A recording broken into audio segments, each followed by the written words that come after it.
So this year is the year I'm turning 25, and it just happens to be also the same age my mom had my brother and I. The other day, I was just curious, and I asked her, what was it like raising my brother and I at 25 years old? And what was the most annoying thing about us as babies? Because I'm just curious. I don't remember that part of my life.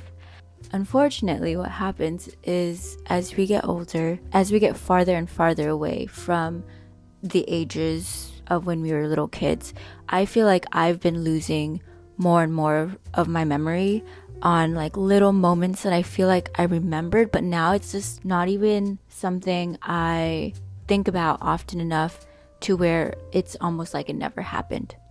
And so that time of my life, the earlier years in my life, are starting to get more blurry and starting to fade. I don't know if it's because all the stress I put on myself, so my memory's shit, or, you know, maybe I'm the only one that feels this way. But basically, the best way I could describe it is, you know, when you wake up from a dream and like you swear, like you remember the dream, but the moment you wake up, it's like right there, like it's like at the forefront of your brain, the tip of your tongue, as people say.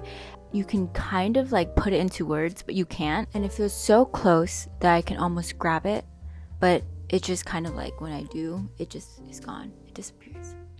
I'm a very visual person, and so this is how I describe things and see things. And that's exactly what it feels like when it comes to trying to remember my childhood self, my childhood memories, parts of my childhood. I don't know what it was with this year and the holidays, but I felt a lot more nostalgic, and I decided to go through my shit drawer, which includes a lot of my old photo albums, old school assignments, like random crap I made when I was a little kid.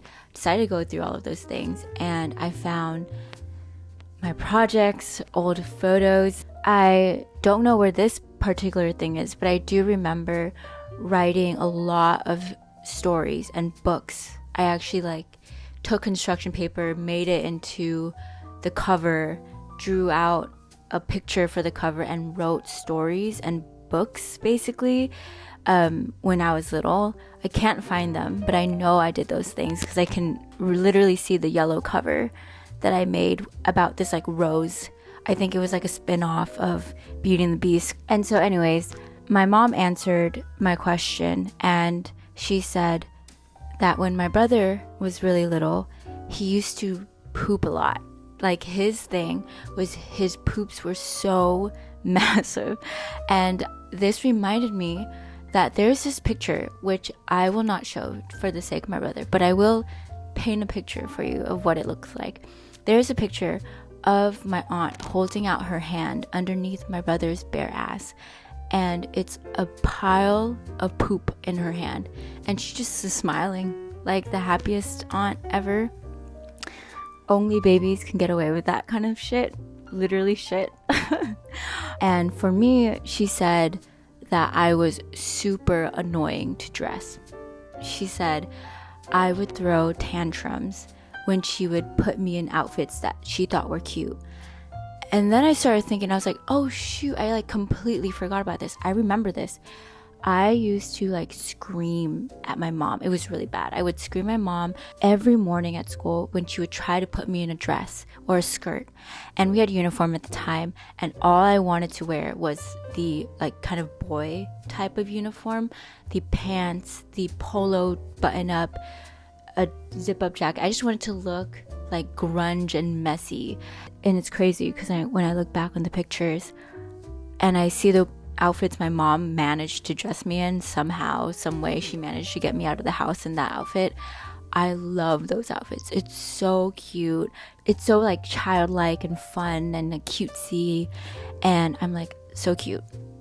But I have to also remember I hated those outfits at the time, and this is what I actually wanted to wear. These were the outfits that I begged my mom to let me wear. And so welcome to this episode, which is inspired by a few of the past weeks of nostalgia and like digging through photos and asking my mom about growing up. I realized that I forgot a huge chunk of my childhood that I don't want to forget.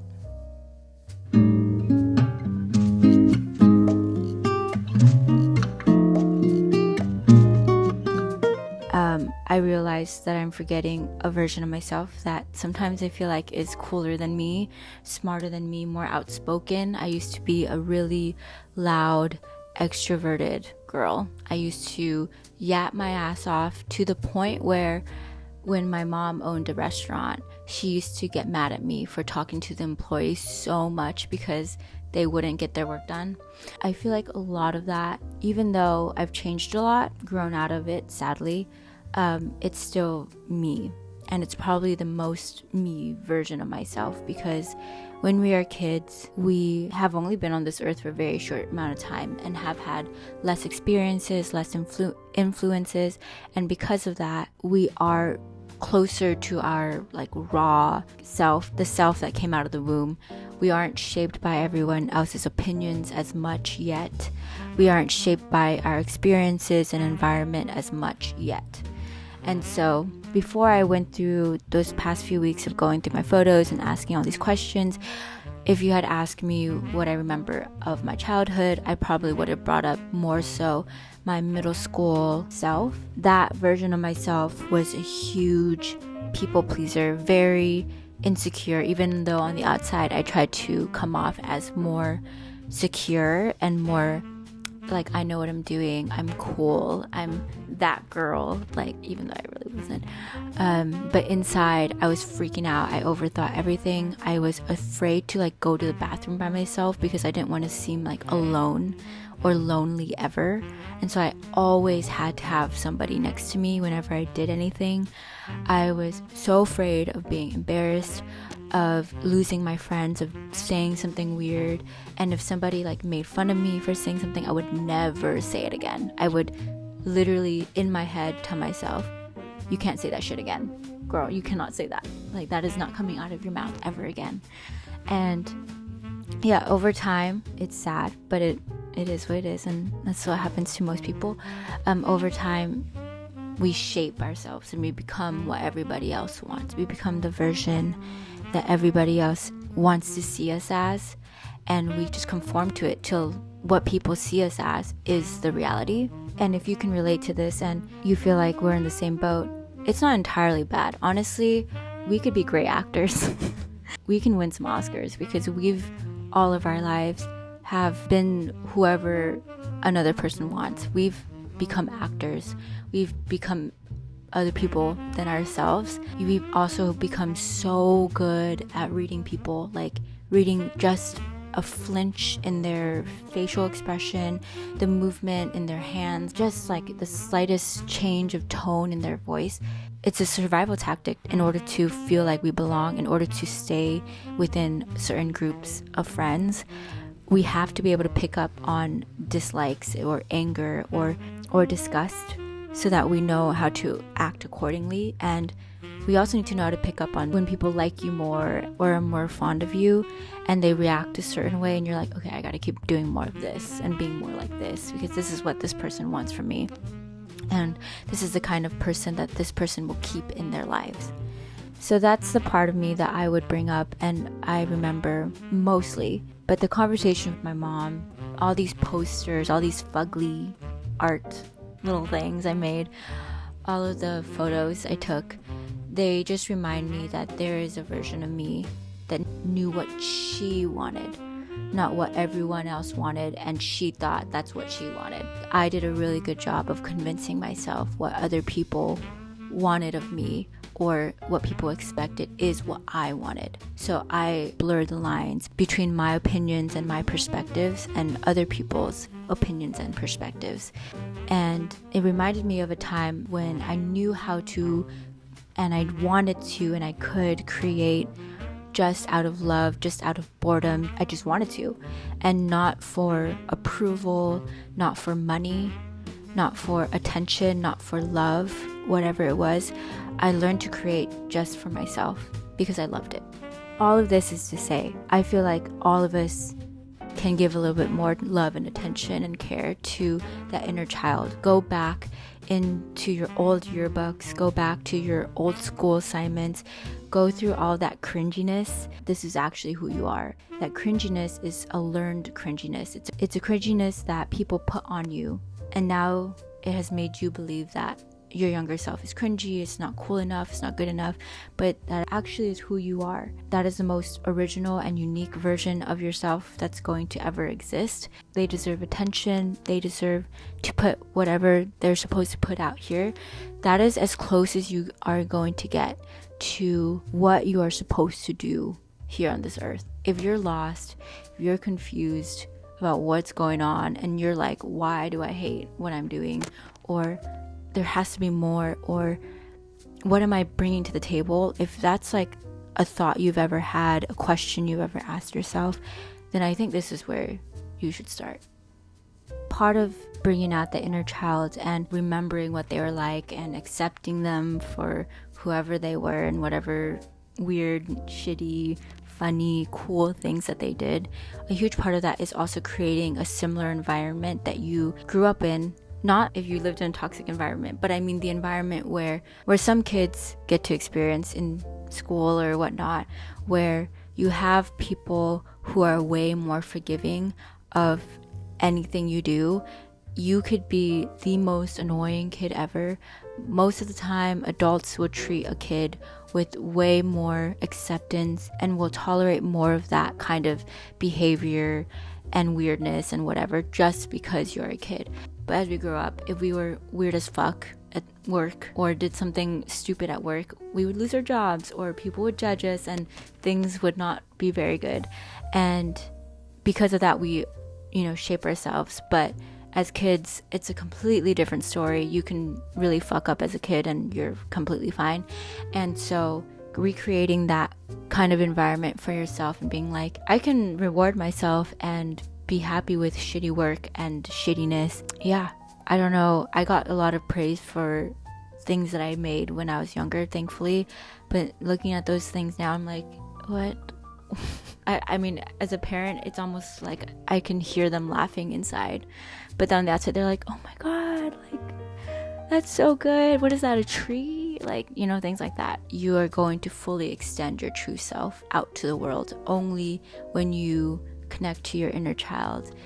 Allow that side of you to come out and play and make and create whatever it is, instead of shutting them out or forgetting about them.